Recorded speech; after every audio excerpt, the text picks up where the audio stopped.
Hi, I am Linda. In this video, I shall explore sciatica, how you can live with this terrible condition, the symptoms, causes, impacts, and much more.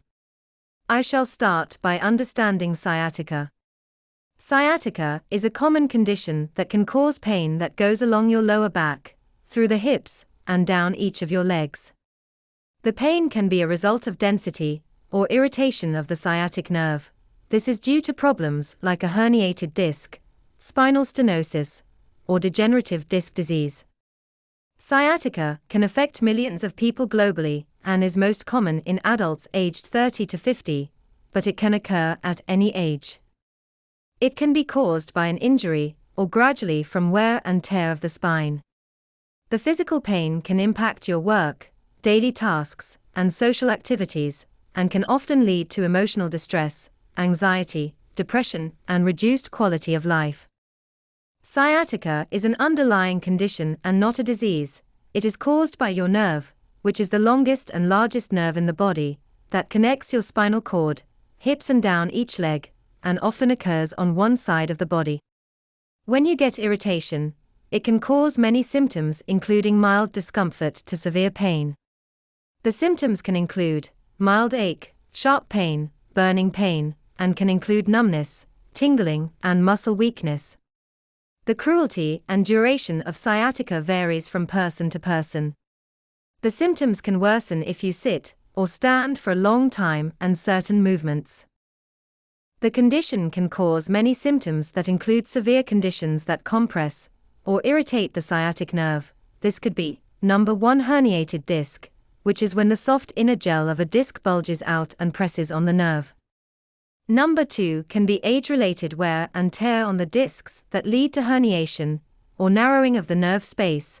This is called degenerative disc disease. 3. Spinal stenosis happens when the spinal canal narrows and compresses the nerve roots. 4 is spondylolisthesis. This is when a vertebra slips forward over the one below, compressing the nerve. 5 could be that you develop piriformis syndrome. This is where the piriformis muscle in the buttocks has spasms and irritates the nerve. 6 is if you have any trauma or injury. The injury could be to the lower back or buttocks that damage the nerve. 7 is rare, which is tumors which can grow near the spine and press on the nerve. And 8 is infections. These could be infections in the spinal osteomyelitis that causes inflammation and nerve compression. The risk factors that can increase the risk of developing sciatica include your age. The spine can change, especially in the herniated discs, when you get older. 2 is if you are overweight. Obesity can cause excessive weight, which increases stress on the spine. 3 is if you sit or stand for a long period of time. 4 is an extension to 3, which is occupation. A job can involve heavy lifting, sitting at your computer for a long time, twisting, or long periods of driving.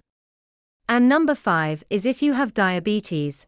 It can increase your risk of nerve damage, including the sciatic nerve. Common symptoms of sciatica are 1. Radiating pain, which is a pain that starts in the lower back or buttock and travels down the leg to the calf or foot.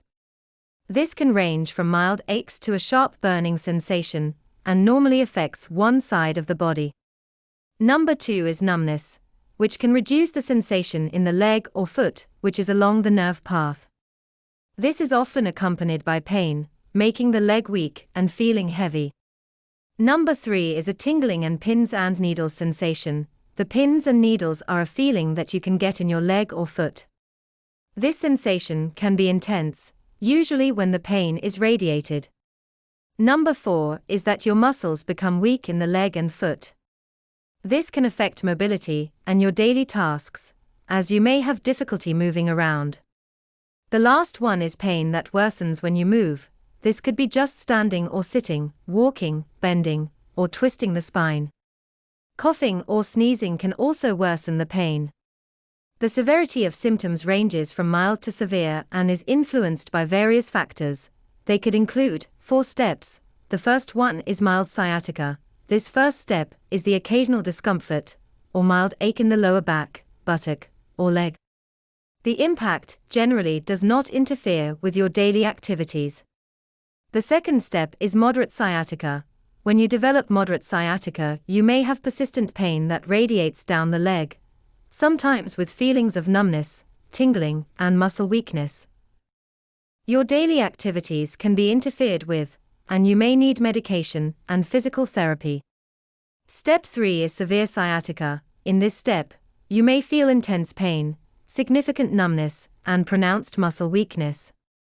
The impact could include incapacity, meaning that you could have difficulty standing, walking, or sitting for long periods. This may require more aggressive treatments, like steroid injections or surgery. Number 4 is chronic sciatica, which is when the symptoms persist for 3 months or longer despite treatment.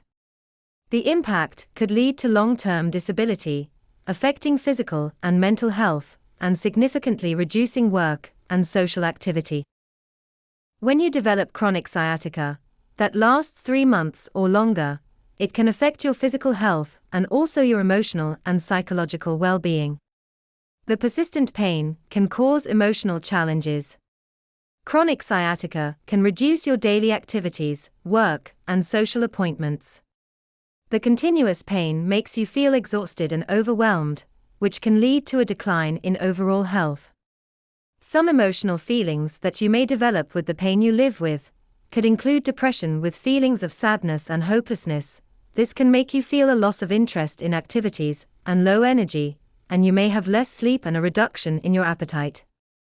Number 2 is anxiety. The fear of pain and flare-ups can worsen the symptoms that can cause anxiety.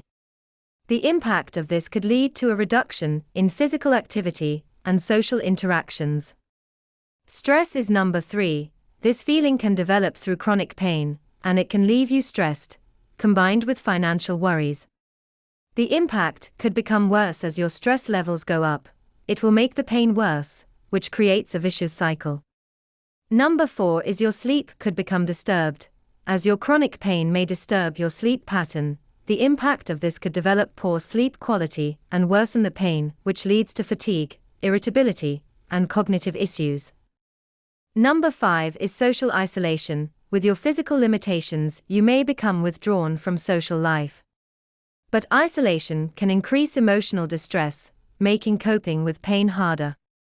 And finally, the impact on your relationships may develop strain, guilt, frustration, and stress on you and your loved ones.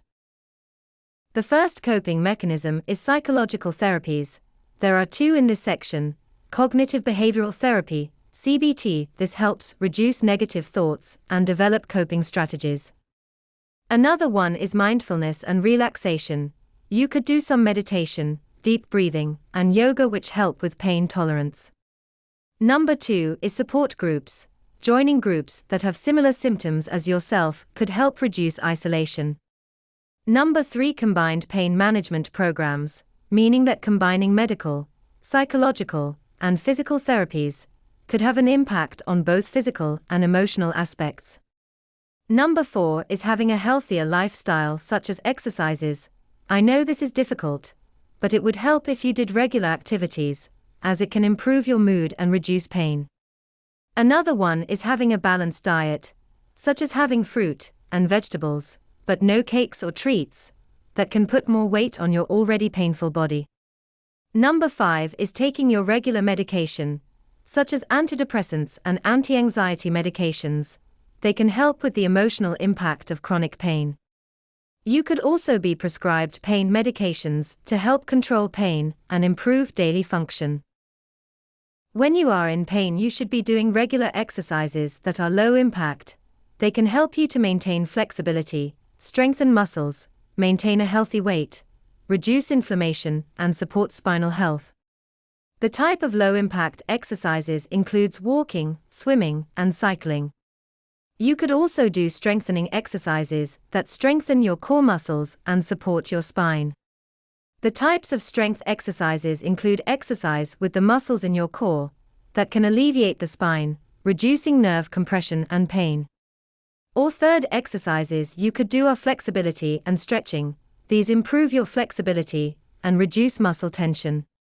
The types of exercises could be hamstring, piriformis, and lower back stretches. They prevent muscle tightness and reduce sciatic nerve irritation. Some pain management techniques could include heat and cold therapy, in which you apply heat or cold packs to the area of pain or inflammation. The method of this could be: for your pain, you need to use the heat pack that helps to loosen the tension, which in turn helps the pain. Cold therapy is for the inflammation. It cools the area down and therefore cools the inflammation. But never put an ice pack on your skin directly. You should cover it with a cloth first. Tips for sleeping can include a comfortable sleep environment. This means that you should have a supportive mattress, and a proper sleeping position can reduce pain. The mattress should also be firm.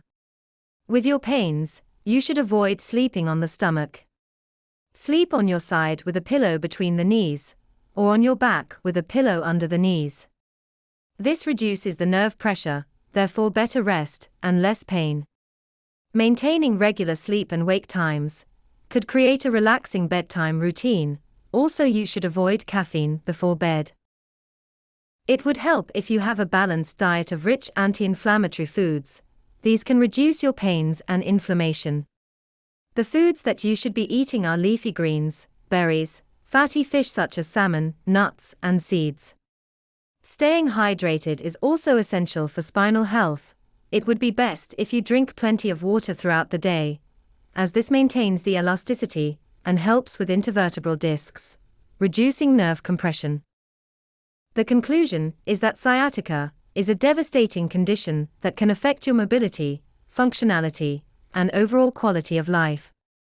Managing the condition requires medical treatments, physical therapy, and lifestyle changes. The treatment can involve many strategies that are tailored to you.